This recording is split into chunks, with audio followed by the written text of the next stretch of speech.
Beach FM, locals talking to locals. Yes, he's been a bit of a busy boy this morning as our Waikanae Ward Councillor and Chairman of the Finance Operations Committee, Michael Scott. Good morning, Michael. Hello, Nigel. It's great to be in the studio this morning. You got tackled by customers as you were coming out of the building. I got tackled by a delightful older client that's been a client of the office for a long time, just as I was getting in the car. And of course, you can't say, look, I'm sorry, I can't talk to you now. So that made me a little late, so I'm sorry about that. Well, talking about Waikanae Beach area, you're mentioning that there's some changes down there, but let's look at the boating club. What's happening there? Have we got that approved yet? So Council approved a new lease for the boating club. It was a year ahead of when we'd need to do it, and there was a bit of work to do because it's actually on dock land, but that lease will give them 30 years of certainty so that they can now advance on their rebuilding plans, which is really exciting.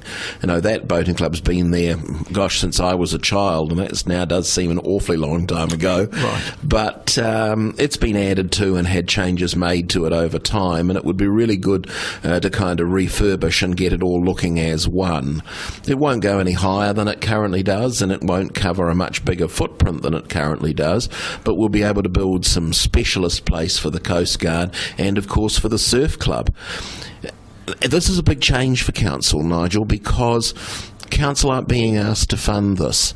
This is the new sort of partnership that you've heard me talk about in terms of the fact that Council needs to partner with organisations who are wanting to help themselves. So we've got them the lease that they need so that they can then provide the commercial funding that they need to make the building changes. And our staff are 100% committed to getting them to yes, that is getting them over the line so that we get a new boating club in the next year, 18 months down there, which is absolutely fit for purpose going forward. So that's a 30-year lease they've been given, is it? Yes, so they've got a 30-year lease. Normal council leases are 10 years with a couple of rights of renewal up to a maximum of 30 years. That's what we normally do for most groups. So they haven't got special treatment, but because they want to get themselves commercial funding, like any bank, it wants to know that they're going to be there for long enough to pay it back. So by giving them that 30-year lease, it gives them some security of tenure so that they're able to get on and raise their funds and work with Council in terms of the design and build arrangements. So they have to go through resource consents, etc., do they? Shouldn't need to for most of what they want to do because they're already an existing operation. Right. They're going to tidy up the current footprint. If they want to do some other areas, if they were wanting to go higher, for example, if they went more than 6 metres, they'd need a resource consent, but they're not going to. They're going to have the same footprint. And that's important for all their neighbours to know that there's nothing new going to be there.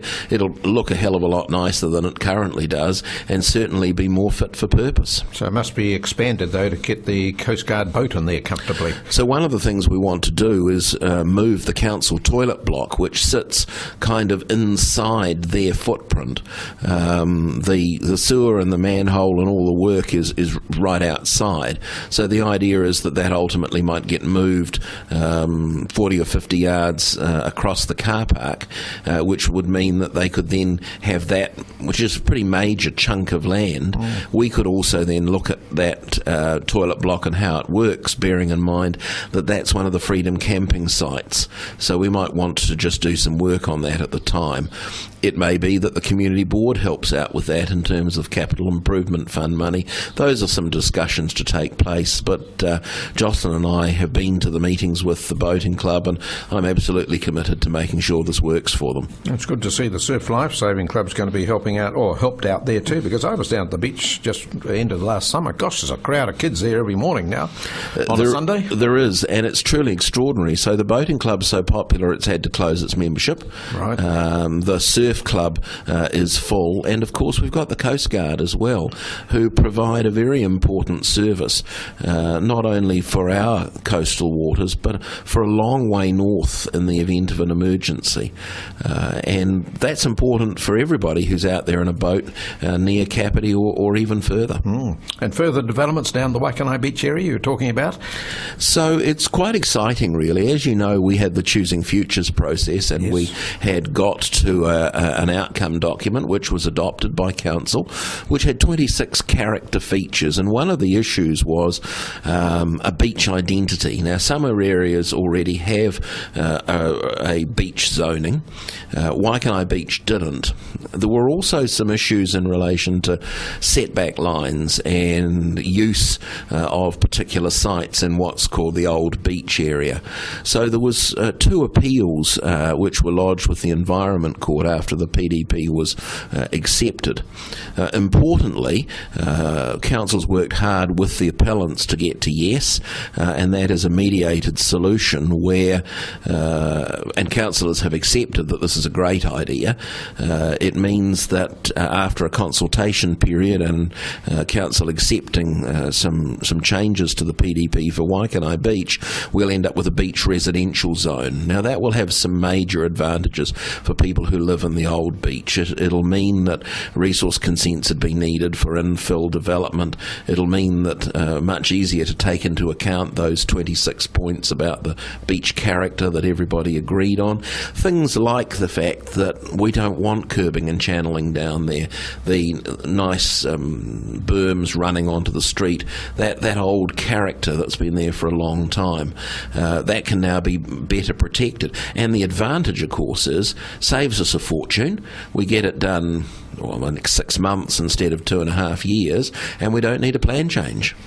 But you still want some commercial buildings down there, don't you? I mean, with the population developing, we've got the new doctors' facility, which was a hoo-ha for a start off, but it's all settled in nicely. I don't think anybody's worried about that now, are they?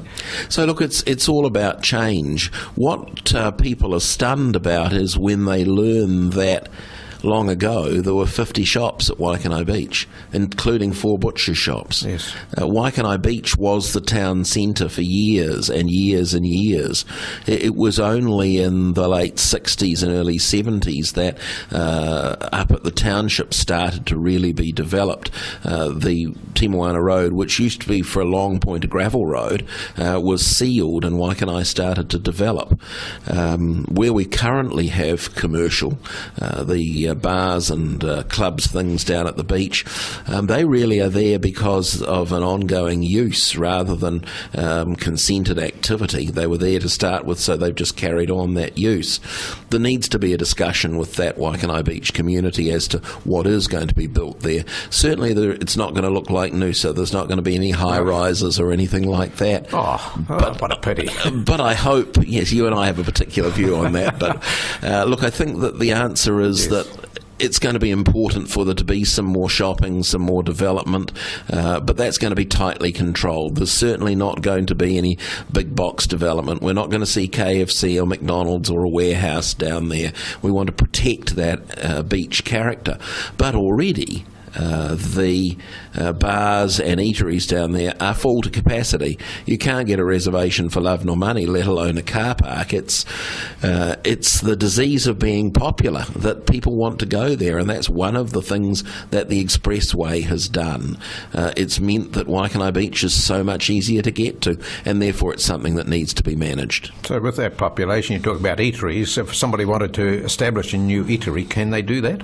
They would have to go through a resource consent process because all of the areas where there has been an ongoing use are now being used. So they would have to apply for a resource consent to build a restaurant or the like. Right. And the setback lines, you say, for building, etc., what does that really mean for us? So what it means in the Old Beach area is that the character of the Old Beach will be protected.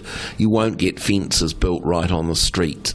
That fencing will, for example, have a permeability so that you can see through it. That the current 35% odd coverage, which seems to be the average, will be maintained, and it will mean that 550 will be the minimum size, 550 square metres of a section. Now that's really important because otherwise you end up with sections being chopped up, and if you've got a 950 square metre section, you could theoretically get 3 townhouses on it. That's exactly what we don't want down at the Old Beach. Right. We want to protect that character. So that setback line stuff will be part of the beach character, which will be protected when we get that beach residential status. It's the same as Paikakariki has, it's the same as Otaki Beach has. So it's nothing particularly special. Waikanae had missed out, and this is just a really good opportunity to catch up without having to go through a plan change, which would otherwise have to have done. While we're down at the beach, what about the community hall down there? Anything been officially decided about what's going to happen there? You're going to pull it down, or...? No. Look, I think that we've had some investigation in relation to having a bit of a move, and what's clear is the alternative place has got some asbestos in it, which makes it a pretty difficult proposition, and also the person who bought it just isn't interested in selling. Okay. So we go to Plan B, which is we stop tinkering with the old hall. We put that on hold until the 2020-2021 financial year, where we've got between $125,000 and $150,000 available, which should be more than enough to actually do it properly. So to reline it, to put some heat pumps in, to put some proper toilets in, including a proper disabled toilet that you can actually get into, and improve that access. Because let's face it, the access currently is a bit like taking a couple of roads in Italy where they take an S up the hill.